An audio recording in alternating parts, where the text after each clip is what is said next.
Hello students, कैसे हैं? बढ़िया हैं। मैं तिवारी क्लास में आपका स्वागत करता हूं। मैं आपके चैनल ओम डिफेंस एकेडमी पे मैथ्स के लेक्चर ले रहा हूं। ठीक है, बहुत सारे लेक्चर्स एनडीए के मैंने अपने चैनल पे भी ले रखे हैं और आगे बनाएंगे। तो आप वहां पर जाके, मेरे चैनल का नाम है तिवारी क्लासेस, उसमें जाके आप देख सकते हैं। ठीक है, उसमें प्लेलिस्ट में आपको मिल जाएंगे। आज हम लोग एक नया टॉपिक, ठीक है, और चैनल को जाके आपको सब्सक्राइब करना है और वीडियो पसंद आती है तो लाइक और शेयर भी करना। ठीक है, अब चलिए हम लोग सबसे पहले बात करेंगे। जो हमारा पहला टॉपिक है वो है अरिथमेटिक प्रोग्रेशन। ठीक है, जिसे हम लोग शॉर्ट फॉर्म में कहते हैं एपी। क्या कहते हैं? एपी, अरिथमेटिक प्रोग्रेशन यानी कि एपी। सबसे पहले हम समझेंगे कि अरिथमेटिक प्रोग्रेशन यानी कि एपी क्या होता है। ऐसे कोई एक वैल्यू है मेरे पास, सुनिए, एक वैल्यू है, ये सबसे पहली वैल्यू मेरे पास ए है। ठीक है, मैं इसमें कोई एक फिक्स वैल्यू को ऐड करता जाऊं। क्या करता जाऊं? ऐड करता जाऊं, जोड़ता जाऊं, तो क्या होगा, एक नई वैल्यू मिल जाएगी। वो फिक्स वैल्यू मैंने डी मान ली। क्या मान ली? डी। तो ए प्लस डी, फिर से ऐड किया ए प्लस 2d, फिर से ऐड किया ए प्लस 3d, फिर से ऐड किया ए प्लस 4d, ऐसे चलता रहेगा। तो जब किसी वैल्यू को फिक्स वैल्यू को ऐड करके बना रहे हैं तो वो आपकी सीरीज कहलाती है अरिथमेटिक प्रोग्रेशन। इसमें एक अच्छी बात क्या है, उस पर थोड़ा ध्यान देंगे।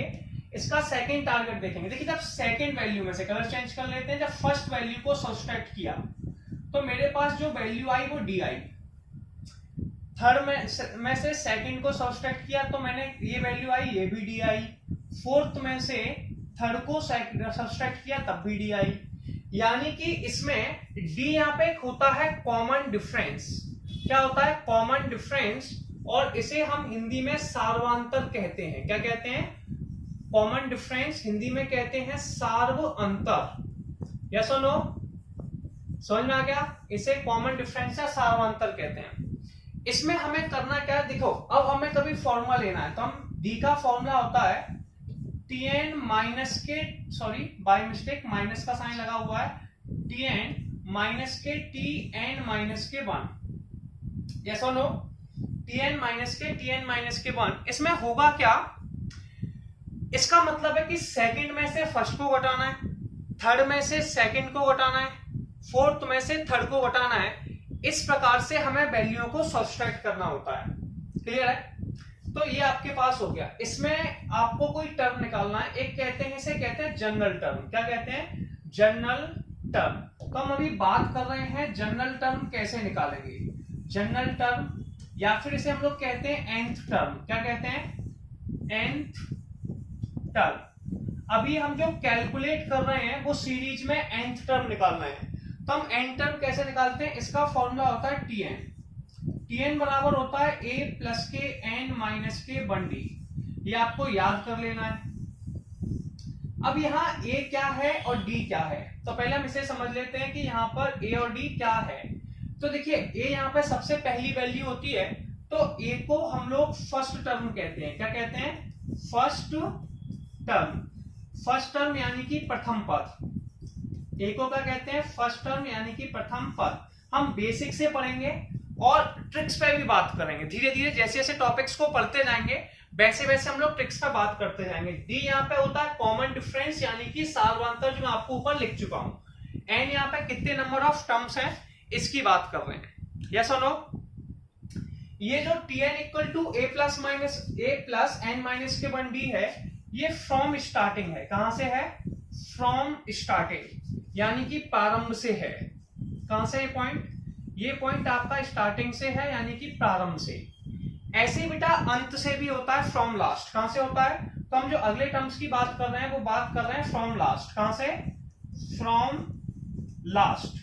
फ्रॉम लास्ट का मतलब है कि कोई टी टर्म हम निकाल रहे हैं अंत से। कहां से निकाल रहे हैं? तो आपके पास दो टाइप से क्वेश्चन बनने वाला है। पहला स्टार्टिंग से निकालिए, दूसरा आप लोग लास्ट से निकालिए। तो हम लोग लास्ट की बात कर रहे हैं। लास्ट में कुछ नहीं होता। लास्ट में क्या होता है? n माइनस के p प्लस 1, मतलब जो वैल्यूज में से 1 घटा देते हैं तो फॉर्मूला हो जाता है a प्लस n माइनस के p और ये आ गया d। ये आपके पास लास्ट का फॉर्मूला बन गया। किसका बन गया? लास्ट का। a प्लस n माइनस के p और इंटू में d। तो ये हो गया लास्ट शेप टर्म, ठीक है। तो पहले मैं थोड़े से फॉर्मूले समझा देता हूं, फिर मैं अपन धीरे धीरे साथ साथ में थोड़ी थोड़ी ट्रिक्स के बारे में बात करते चलेंगे। क्लियर है? जैसे कि एक एग्जांपल हम तौर पर ले लें, कोई भी एग्जांपल ले लें। जैसे कि मेरे पास एक क्वेश्चन में दिया है a का मान 1 है, फिर उसके बाद मेरे पास 3 है, फिर मेरे पास 5 है, डैश डैश डैश। किसी ने मुझसे पूछा कि इसका 29 टर्म कितना होगा, 29 टर्म या 29 पद, ठीक है। तो आप इसे कैसे सॉल्व करेंगे? क्लियर है? ये सारे ऑड नंबर है, तो मैं इसे नेक्स्ट पेज पे करने वाला हूं, ठीक है। तो हमने पेज चेंज कर दिया।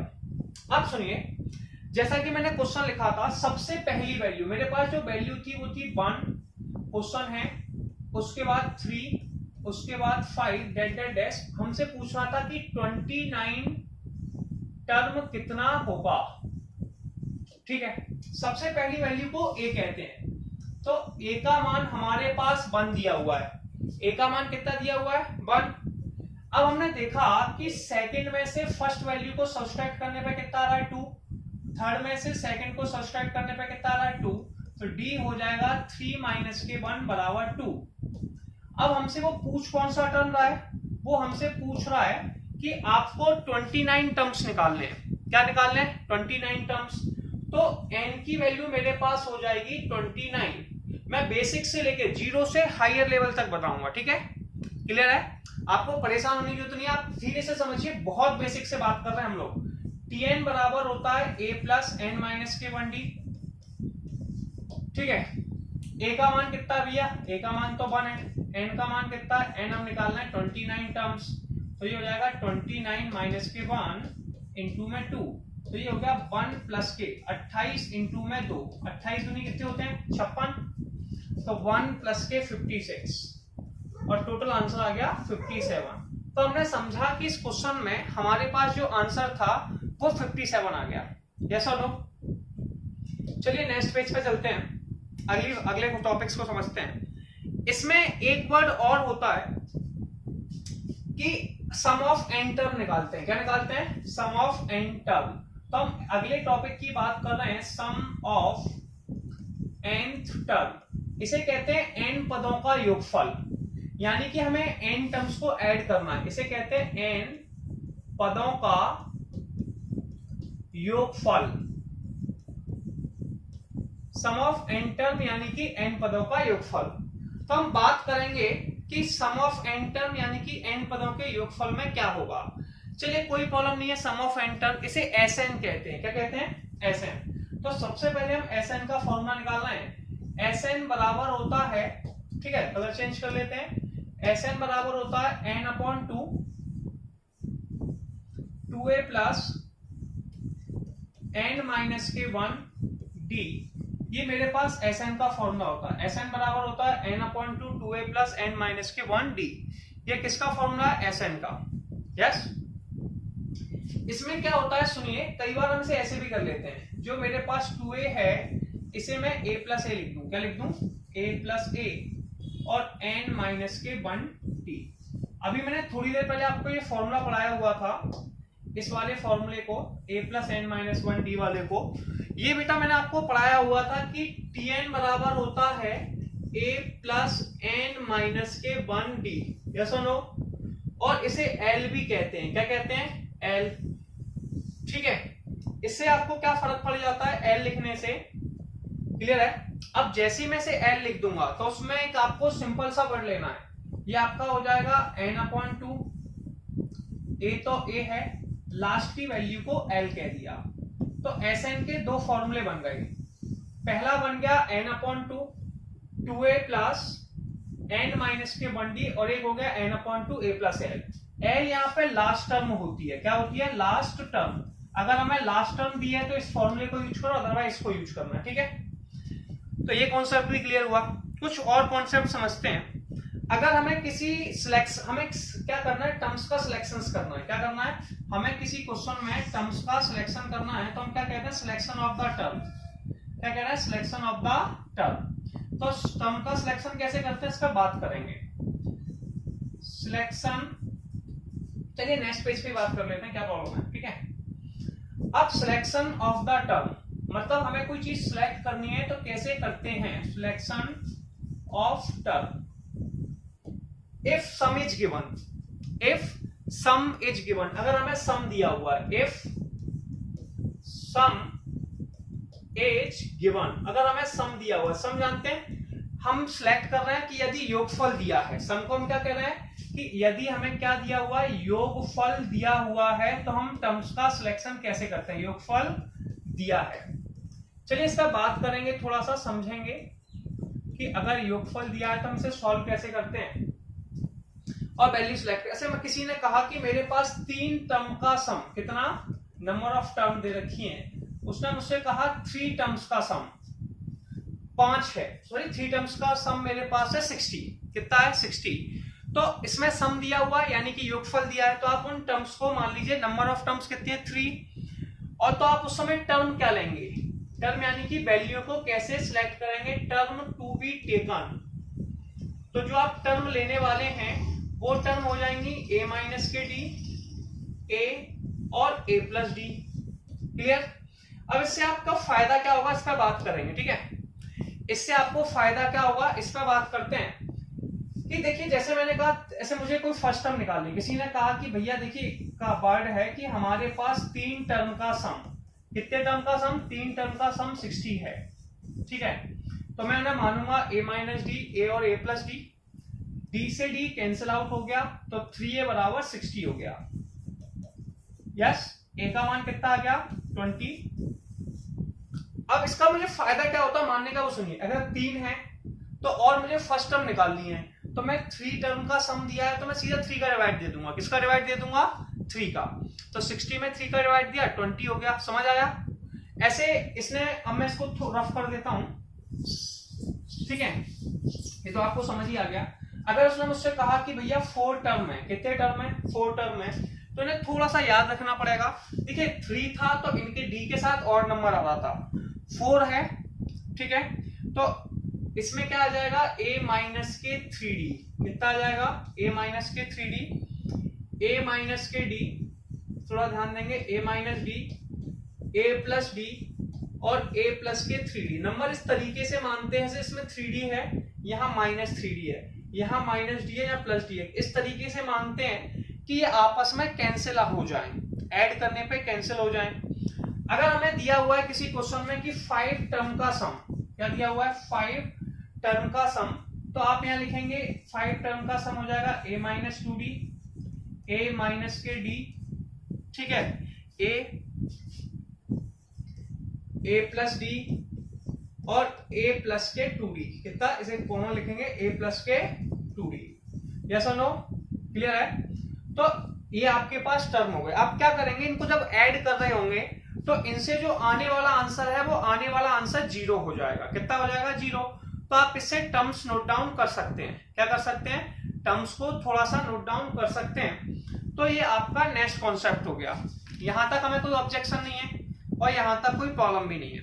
अब हम थोड़ी ट्रिक्स पे बात कर लेते हैं। ट्रिक्स क्या होती है, ऐसे किसी ने हमें, सबसे पहली ट्रिक्स पे हम बात कर रहे हैं, तो पहली ट्रिक हमारे पास क्या होगी, इस पर बात करते हैं। सुनिए, ट्रिक फर्स्ट, किसी क्वेश्चन में हमें ट्रिक लिखनी है तो सबसे पहली ट्रिक, अगर किसी क्वेश्चन में m टर्म हमें n दे रखी है, कितनी रखी है, m टर्म n दे रखी है और n टर्म m दे रखी है, और वो हमसे पूछे कि m प्लस n टर्म कितनी होगी, ठीक है, क्या पूछा है, m प्लस n टर्म कितनी होगी, तो आप बताएंगे 0, कितनी होगी 0।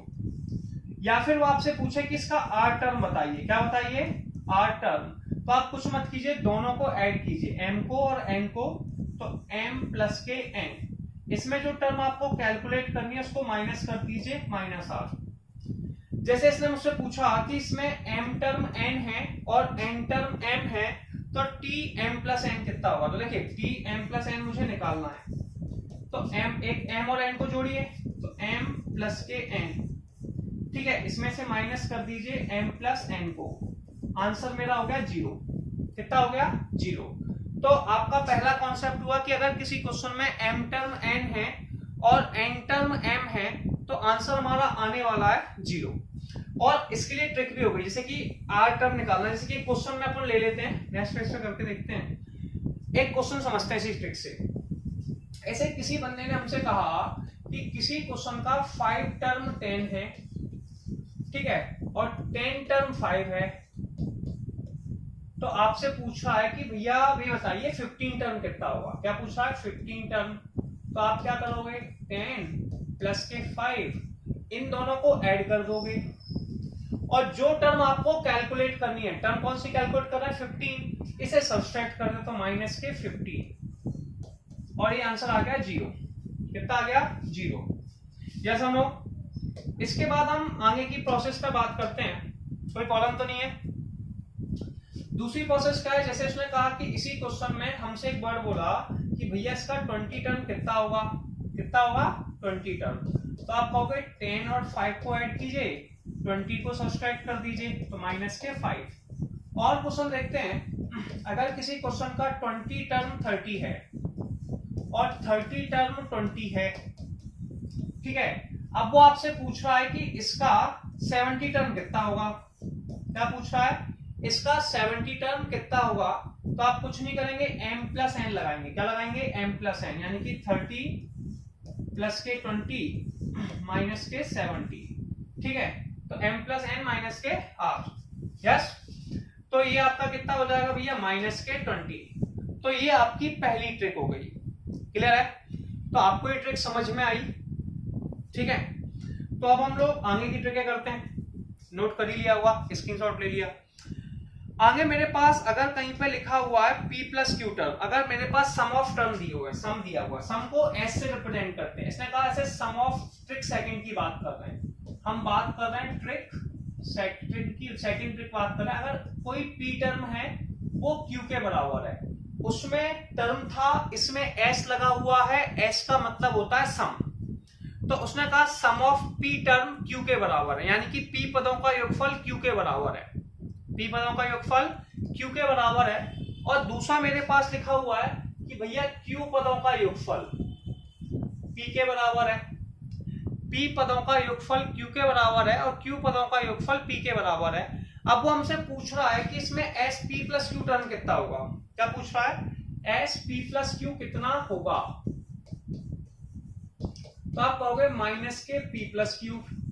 यस और नो? कितना हो जाएगा बेटा? माइनस के p प्लस के q।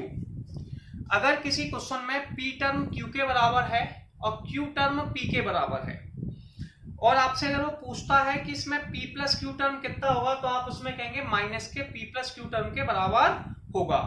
यस और नो?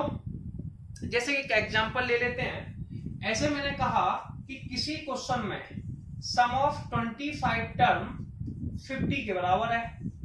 यस, और सम ऑफ s 25 किसके बराबर है? 50 के बराबर है। इसमें जो सपोजिट चलता है, और s 50 किसके बराबर है? 25 के बराबर है। अब 25 और 50 कितना होता है? 75। तो आपसे उसने पूछा s 75 की वैल्यू कितनी होगी, तो आप कहेंगे माइनस के p प्लस क्यू, यानी कि इसी के बराबर होती है, तो माइनस के 75 के बराबर होगी।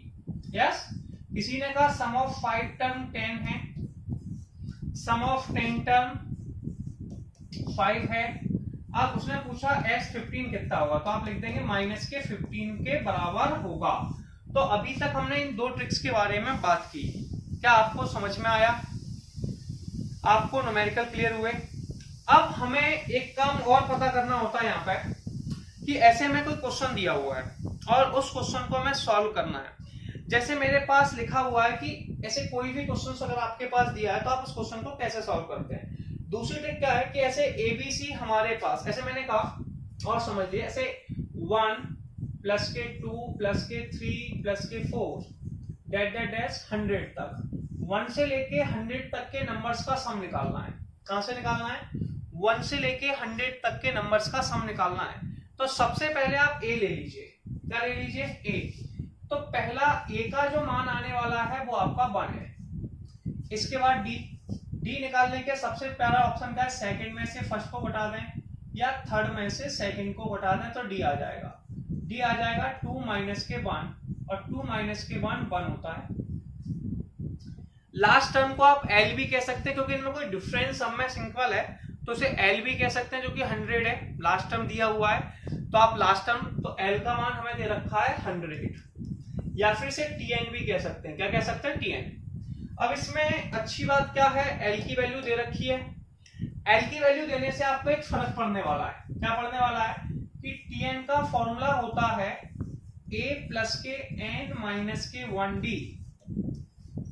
सॉरी, मैं nth टर्म नहीं निकाल रहा था, बाय मिस्टेक मुझे सम ऑफ n टर्म निकालना। अगर tn निकालना तो ये हो जाएगा।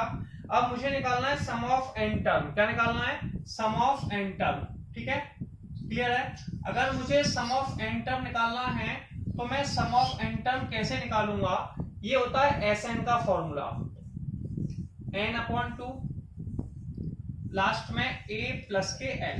फॉर्मूला क्या होगा? n/2 a plus l। n का मान कितना है? n का मान आपके पास टोटल 1 से 100 तक काउंटिंग है, तो 100/2। a का मान कितना है? a का मान है 1 और l का मान है 100। अब 100/2 50 होता है। कितना होता है? 100/2 50 होता है, तो उसे लिख देंगे 50/2। यस और नो? क्लियर है? 50/2 और ये हो गया 101। 50/2 25 होता है। कितना होता है? 50/2 हमारे पास जो वैल्यू होती है वो वैल्यू होती है 25। ठीक है, सॉरी बाय मिस्टेक 50/2 लिख दिया, जो कि मुझे कितना लिखना था? ओनली 50।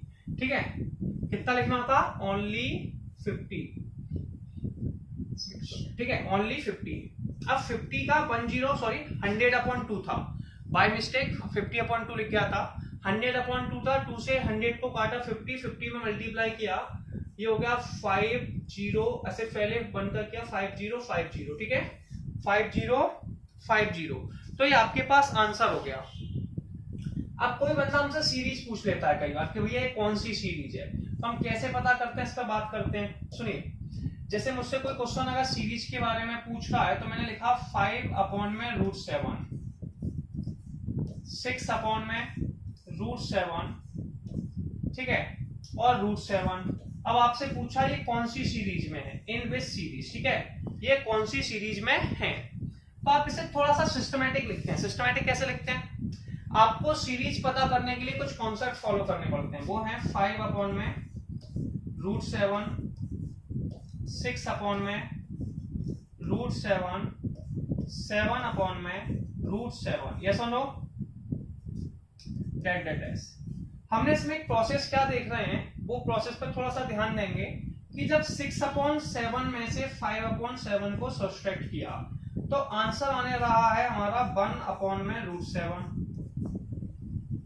7/√7 से 6/√7 सब्सट्रैक्ट किया, तब भी आंसर कितना आया? 1/√7।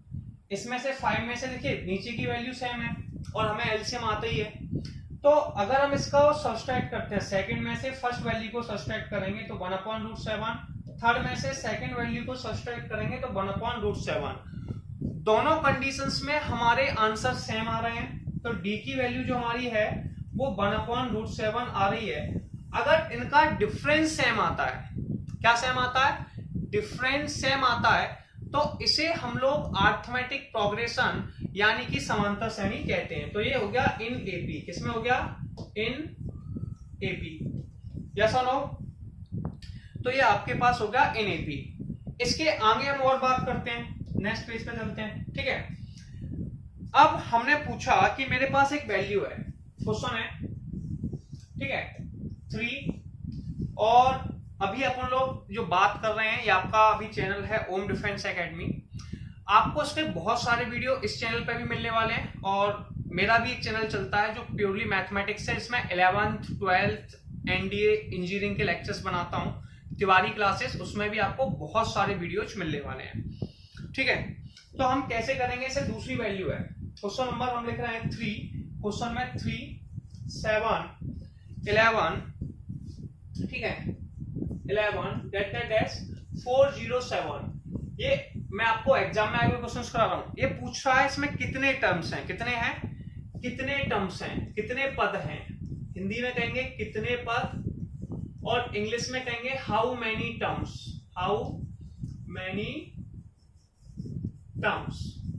इसमें हमारे पास कितने टर्म्स हैं? यस, क्वेश्चन लिखा हुआ है, सबसे पहली वैल्यू को a कहते हैं। क्या कहते हैं? a। क्वेश्चन में हमें a की वैल्यू 3 दे रखी है। अब d निकालेंगे यार, 7 में से 3 का कितना बचा? 4। और यार ये तो 4 है। इसमें भी देखो 7, 11 में से 7 क्या कितना है? 4। तो यहाँ पर d की वैल्यू 4 आ रही है। कितनी आ रही है? 4। यस, सबसे पहले इसमें हमें फॉर्मूला लगाना है। जो लास्ट टर्म दी है ये tn का मान है। किसका मान है? या तो इसे tn कह सकते हो या फिर इसे l कह सकते हो, जो कि 407 है। अब सबसे पहले आप फॉर्मूला फॉलो करेंगे।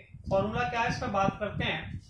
tn बराबर होता है a प्लस के n माइनस के 1d, इसे l भी कहते हैं।